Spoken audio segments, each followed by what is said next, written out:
안녕하세요, 여러분. 오늘도 의사가 못 고치는 환자는 어떻게 하나 이야기 1권의 오늘의 이야기는 신토부리에 대한 이야기는 읽어드린 것 같고 여기부터 읽어야 될 것 같아요. 신토부리는 단순히 제 땅에서 난 것을 제철에 먹는 것만을 의미하지 않는다. 여기에는 그 땅에서 오랫동안 전승되어 온 전통적 방식으로 먹는 것이 가장 좋다는 의미도 내포되어 있다. 마쿠치 히데오는 1953년생으로 동경대학에서 식품영양학을 공부하고 전문대학에서 영양학을 강의하고 있었는데 장수나라인 일본에서도 알아주는 어느 장수촌을 방문하였다가 그곳에서 7, 80대 노인들은 원기왕성하게 일하고 있는데 오히려 40, 50대 중장년들이 각종 병으로 누워있는 기막힌 현실을 보고 충격을 받아 그 원인을 조사한 결과 노인들은 깊은 산중인 그 지역에서 나는 전통식품인 보리, 조, 수수 등의 잡곡과 감자, 고구마를 주식으로 하고 채소, 산나물을 부식으로 하는 식생활을 할 뿐인데 비해 중장년들은 2차 대전 후 미국의 밀가루와 유제품을 먹고 영양 개선 운동이라는 계몽 세례를 받아 흰 쌀밥과 고기, 우유, 달걀 중심의 식생활을 해온 것을 발견하였다. 이에 그는 자신이 가르치고 있는 현대 영양학에 깊은 의문을 느끼고 고유한 풍토 및 전통 음식과 건강의 관계에 주목하여 연구한 결과 모든 민족에게는 각자 몸에 맞는 음식이 따로 있는데 일본인들에게는 밥, 제철에 나는 채소, 된장국, 김치를 중심으로 한 일견 초라해 보이는 밥상이 가장 좋은 보약이며 그것만으로도 웬만한 병은 쉽게 고칠 수 있다는 소신을 피면서 그 주장을 1995년 초라한 밥상이라는 책으로 펴냈다. 그 책은 지금까지 100만 부 이상 팔리면서 일본 열도에 초라한 밥상 열풍을 일으키고 있는데 그의 판단은 일본과 기후, 풍토, 음식 체질이 가장 유사한 우리에게 시사하는 바가 많다. 초라한 밥상에 의하면 춥고 강우량이 적어 식물이 잘 자라지 않은 유럽에서는 곡물을 지식으로 하고 싶어도 할 수가 없었다. 실제로 연평균 기온과 강우량을 보면 런던은 10.5도, 594mm, 파리는 10.9도에서 585mm, 미네는 7.9도에서 946mm, 베를린은 9.5도에 556mm, 프라하는 7.9도에 508mm 불과하고 기온이 연평균 16.5도로 우리보다 따뜻한 지중해 연안도 강수량은 로마가 653, 리스본이 708, 마드리드가 419에 불과하다. 그리하여 그들은 물이 없어도 밭에서 자랄 수 있는 밀을 재배하게 되었는데 그것도 같은 땅에서 연작을 하게 되면 땅이 황폐해지기 때문에 안정적인 공급이 어려웠다. 그러다 보니 곡물과 야채를 주시고 라는 것이 불가능하게 되었다. 반면 온도와 습도가 낮은 풍토 때문에 들풀 종류가 동양의 꽃처럼 크게 다 자라지 못하고 부드러운 어린 잎의 상태에서 성장을 멈추는 바람에 마침 소나 양 같은 초식동물에게 최고의 먹잇감이 되어 목축이 성하게 되었다.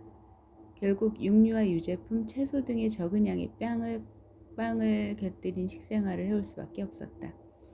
그것은 주어진 풍토와 환경 속에서 좀 더 잘 살아보기 위한 그들만의 지혜였던 것이다. 반면에 기후가 따뜻하고 비가 많이 와서 곡물과 야채의 재배가 손쉬운 아시아 국가들은 그것만으로 배를 채우기에 충분하여 굳이 육식과 유제품을 먹을 필요가 없었던 것이다. 북극권에 사는 에스키모인의 주식은 바다 표범과 백곰의 고기와 어패류, 곡류, 과일, 채소는 거의 먹지 않는다. 파푸아뉴기니의 고지에서 생활하는 사람들은 하루에 1kg의 고구마와 약간의 콩과 채소만 먹는다. 사막에서 생활하는 유목민들은 치즈가 주식이고 채소는 거의 먹지 않는다. 아니, 못 먹는다고 해야겠죠. 사막이니까.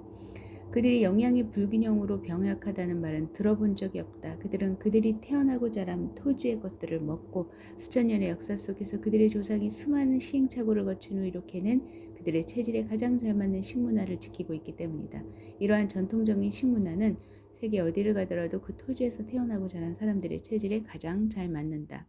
그러므로 무엇을 지식으로 할 것인가는 본래 기후 풍토가 결정한 것일 뿐 건강 이데올로기와는 아무런 관계가 없는 것이었다.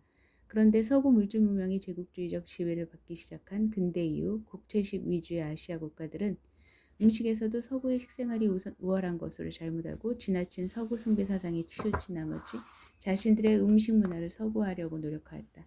여기는 서구의 압도적인 물질 문명과 서구인의 장대한 체격이 마치 그들의 음식 문화에서 나온 것처럼 보인 데다 서구 열강이 후진국 지배의 수단으로 그들 문화의 우월성을 과장하고 토착 문화 열등성을 강조하여 세뇌시킨 뒤에 큰 원인이 있다.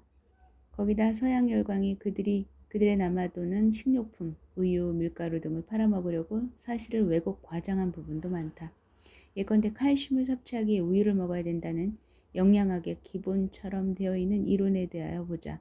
실제로는 우유 100g에는 100mg의 칼슘이 들어있을 뿐이나 같은 100g 중 새우는 2700mg, 톳은 1400mg, 다시마는 800mg, 미역은 1300mg, 멸치는 2200mg의 칼슘이 들어있다.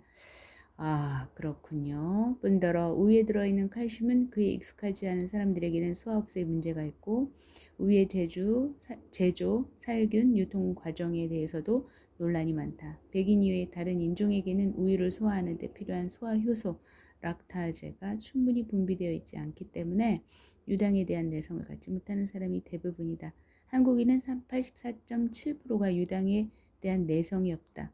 미국 백인은 8%만 그렇다. 어쨌든 지금 우리가 지침으로 삼아 실행하고 있는 것은 우리의 전통적인 풍토에 뿌리 내린 것이 아니라 우리와 전혀 다른 풍토에서 생긴 서구 영양학이니 이런 얼빠진 억지가 어디 있는가. 정말 안타깝죠. 그런데 요즘은 신토부리만으로는 부족하게 되었다. 손쉬운 대량 생산만 추구하다 보니 서양식으로 화학비료와 농약, 제초제 위주의 농사를 짓게 되었고 그 결과 토양이 오염되고 산성화되어 다 죽어버렸다. 미량 원소와 유기질이 부족하여 생명이 없는 흙이 되어버린 것이다. 그러한 땅에서 나는 음식물에는 자연 영양소인 비타민, 미네랄, 효소 등의 생명수가 절대 부족하다. 그런 음식물을 먹고 자라면 몸도 병들어가고 이상한 병에 자꾸 걸린다. 암, 당뇨병, 신경통, 두통, 요통, 빈혈 등의 만성질환자가 계속 늘어가는 것은 근본 원인이 이에 있다. 그러므로 신토부리만으로는 안 되고 신토이대, 황토와 석회와 퇴비를 사용하여 중성화한 땅에서 화학비료와 농약을 쓰지 않고 자연적인 유기농법으로 경작한 음식물을 먹어야 한다. 땅의 생명력이 국민 건강의 기본이다. 이 이치를 알면 땅을 지키고 살리는 데 게으를 수 없을 것이다. 오늘은 여기까지 읽겠습니다. 내일 또 봬요. 감사합니다.